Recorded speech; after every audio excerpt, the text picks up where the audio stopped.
나의 부르심의 큰 그림은 하나님 나라입니다. 하나님은 이 땅에 하나님 나라를 만들 것을 계획하셨습니다. 하나님 나라를 위해서 한 사람을 불렀는데 그 사람은 아브라함이었습니다. 아브라함, 이삭, 야곱, 요셉을 통해서 하나님 나라의 번성을 이루었습니다.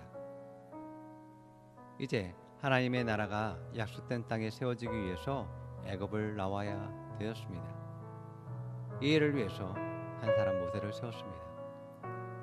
약속의 땅을 정복하기 위해서 여호수아를 세웠습니다. 이처럼 하나님 나라를 위해서 다른 상황에서 하나님은 각 사람들을 부르셨고 그들을 사용했습니다. 자신들은 개인적으로 하나님과 교제하고 하나님과 함께하는 삶을 살면서 하나님의 축복과 번성하게 하심을 발견하게 됩니다. 그러나 하나님 나라의 관점에서 볼 때 자신들의 위치와 역할이 얼마나 중요한지는 알지 못했습니다. 우리 역시 마찬가지입니다. 나의 부르심, 교회 공동체의 부르심들을 개인적으로 해석하고 이해하는 수준에서 머물 수 있습니다. 그러나 이러한 부르심을 하나님 나라의 측면에서 생각한다면 나의 비전과 소망이 얼마나 존귀하고 위대한지 다시 한번 깨닫게 될 것입니다. 우리 인생에서 하나님 나라를 세우는 것만큼 가치 있는 일이 없습니다. 이것이 나에게 있어서 최고의 영광과 자랑이 될 것입니다. 어떤 사람은 아브라함과 같은 부르심이 있을 것이고 어떤 분은 이삭, 야곱, 요셉, 모세, 여호수아 같은 부르심이 있을 수 있습니다. 그러나 이 모두는 하나님 나라의 영광을 위해서 있는 것입니다. 하나님이 한 사람을 부르고 세우십니다. 그 사람으로 많은 영혼이 구원받게 되면서 공동체 나라를 형성하게 됩니다. 그리고 그 나라가 세워질 약속된 땅이 있습니다. 그 땅을 정복하고 다스리는 일들을 합니다. 하나님 나라는 예수 그리스도가 왕이 되시고 말씀의 법으로 통치하고 다스리는 것입니다. 하나님 나라라고 할 때 우리는 하나님의 나라와 자신을 별개로 생각합니다. 나는 하나님 나라에 속한 백성입니다.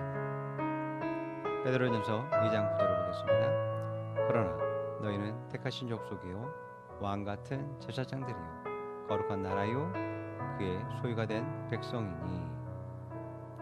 그렇기 때문에 하나님 나라의 영광을 위한 일은 나를 위한 일이며 공동체 모두의 영광을 위한 일이 되는 것입니다.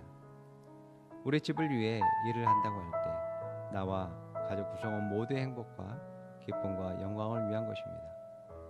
나의 부르심을 하나님 나라의 측면에서 바라볼 필요가 있습니다. 요셉은 애굽의 총리가 되었을 때 애굽 안에 있는 하나님 나라를 보게 되었습니다. 창세기 45장 5절에서 8절을 보겠습니다. 그러나 이제는 걱정하지 마십시오. 자책하지도 마십시오. 형님들이 나를 이곳에서 팔아 넘기긴 하였습니다만 그것은 하나님이 형님들보다 앞서서 나를 여기에 보내셔서 우리의 목숨을 살려주시려고 그렇게 하신 것입니다. 이 땅에 흉년이든지 이태가 됩니다. 앞으로로 다수세 동안은 밭을 갈지도 못하고 거두지도 못합니다.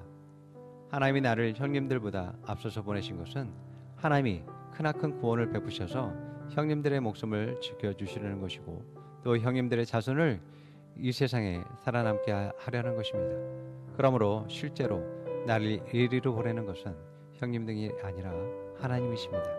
하나님이 나를 이리로 보내셔서 바로의 아버지가 되게 하시고 바로의 온 집안의 최고 어른이 되게 하시고 이집트 온 땅의 통치자로 세우신 것입니다. 요셉은 애굽에서 계속해서 생각했을 것입니다. 자신이 왜 형들에게 팔렸는지, 왜 하나님은 이것을 묵과하셨는지, 그리고 보디발의 집에서 종살이하는 것과 억울하게 누명씌워 감옥에 갇힌 일들이 왜 발생했는지 공감했을 것입니다. 그러나 나중에 모든 일들이 해석되었습니다. 이 모두가 하나님 나라를 위한 하나님의 계획 안에서 이루어진 것임을 알게 되었습니다. 그리고 자신이 왜 그런 대우를 받고 고통을 받아야 되는지 깨닫게 되었습니다. 요셉은 자신을 미워하고 죽이려고 했던 형들을 원망했을 것입니다. 매몰차게 자신을 팔았던 형들이 죽도록 미웠을 것입니다. 자신을 판 돈을 받아들고 즐거워하는 그들이 죽도록 미웠을 것입니다. 어린 나이에 왜 이런 일을 겪어야 하는지 이해할 수 없었습니다. 나의 부르심도 마찬가지입니다. 여러 가지의 문제와 어려운 상황 가운데 하나님의 뜻이 도대체 무엇인지 이해가지 않을 수 있습니다. 왜 이러한 문제와 어려움을 겪어야 하는지 이해할 수 없을 수 있습니다. 그러나 하나님 나라를 보면 이해가 됩니다. 하나님이 하신 일들을 보면 이해가 됩니다. 이 모두는 하나님 나라의 영광을 위해서였다는 것을 알게 됩니다. 하나님 나라를 위해서 애쓰고 수고하십시오. 하나님 나라는 영혼을 구원하는 일입니다. 생명을 살리고 성장시키는 일입니다. 예수님이 세상에서 유일하게 남기고 간 것은 제자들, 예수 공동체였습니다. 예수님은 이스라엘 민족과 나라를 위해서 업적을 남긴 것이 없습니다. 헤롯 성전과 같은 건물을 남긴 것도 없습니다. 사업체를 만들어서 창업주로 이름을 날린 것도 없습니다. 예수님이 유일하게 남긴 것은 예수의 사람들밖에 없습니다. 이것이 교회, 하나님 나라가 된 것입니다. 내가 세상에 남기고 가야 할 것은 이것입니다. 사업체도 아니고 건물도 아니고 위대한 업적도 아닙니다. 하나님 나라, 하나님의 공동체, 교회입니다. 그렇기 때문에 우리의 사명선언문에는 사람을 살리고 세우고 교회를 세우는 것을 말하는 것입니다. 마태복음 6장 43절을 보겠습니다. 그런즉 너희는 먼저 그의 나라와 그의 의를 구하라. 그리하면 이 모든 것을 너희에게 더하시리라. 이 말씀은 우리가 하나님 나라와 의를 위해서 살아야 한다는 것을 말하고 있습니다. 내가 필요한 모든 것을 받기 위해서 필요한 것이기도 하지만 하나님 나라와 의를 위한 것은 나의 삶의 목적이 되어야 합니다. 하나님 나라의 측면에서 나와 나의 부르심, 가정, 기회를 보시기 바랍니다. 나의 삶을 통해 하나님 나라가 어떻게 세워지고 번성하는지, 어떻게 세상을 전복하는지를 보시기 바랍니다. 나의 삶을 통해 영혼들이 구원받고 치유되고 성장하고 번성하는 것을 보시기 바랍니다. 그럴 때 나의 삶은 하나님의 놀라운 계획 안에 있다는 것을 알게 될 것입니다. 나는 하나님 나라의 존귀한 사람이며 위대한 일을 하는 사람입니다. 그 영광스러운 일에 하나님은 나를 부르셨습니다. 그 부르심에 응답하여 영광에서 영광에 이르기를 축원드립니다. 따라 고백하세요. 하나님은 나를 필요로 하십니다. 하나님은 나를 부르십니다. 하나님의 부르심은 후회함이 없습니다. 하나님의 부르심은 늦지 않았습니다. 하나님의 부르심은 정확합니다. 하나님은 실수하지 않으십니다. 하나님은 실패할 수 없습니다. 하나님의 부르심은 나의 성공입니다. 하나님의 부르심은 나의 영광입니다.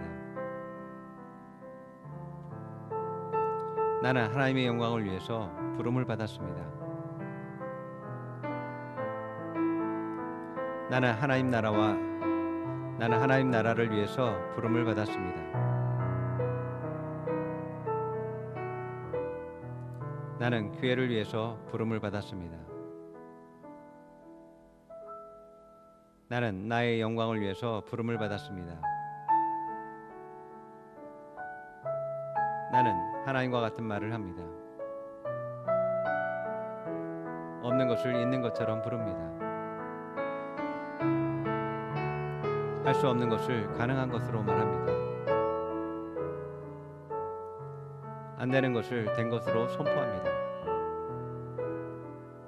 나는 말한 것의 결과를 봅니다.